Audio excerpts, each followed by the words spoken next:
I wanted to kind of get your kind of opinion because I do notice that and this is in a number of states. So California is a big one that happened this year where you had the California State Guard uniform that went from they had California, they were wearing OCPs. They did have the U.S. flag. They did recently made a change to the California state flag, which I am all for. You know, it's a state military force. But they did have them change their name tapes and then change their cover from OCP to black.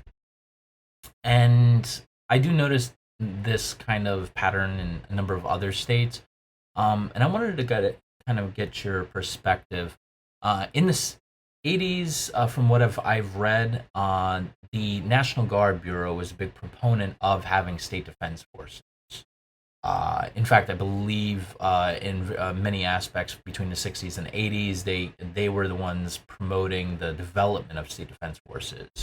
However, in the last 10, 15 years, I did notice that that kind of outlook has changed, that kind of their kind of support has changed.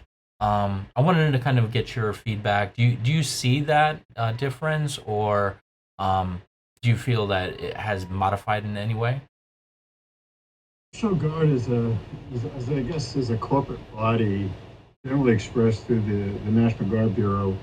There's always been of sort of two minds about state guards or state defense forces. On one hand, the National Guard has traditionally been jealously protective of it having its state missions, that they are the primary, mission for state governments to respond to disasters or whatever that overwhelm the police and such. But at the same time, they desperately do not want state missions to prevent them from doing their federal wartime mission. And that was a big issue in the 80s, sort of the ramifications of the 1970s total force policy. There's a lag. Total force, of course, with the end of the draft, the Guard and Reserve would be much more integrated into the wartime army, so that the U.S., when it went to war, you had to call large amounts or even all of the Guard and Reserve to fight the war.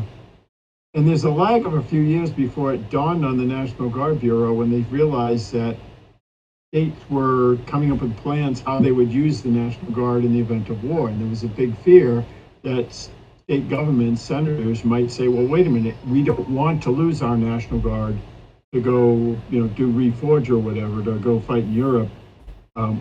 We need them here to evacuate the cities or whatever.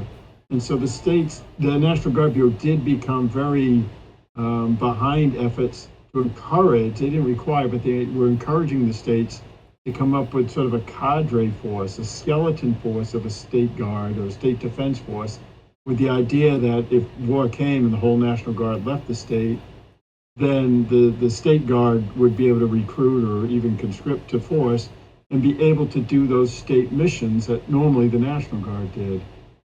I think, in some sense, Desert Storm, but more so the War on Terror, has changed that, where the idea that the whole National Guard is going to leave a state during war just doesn't seem plausible.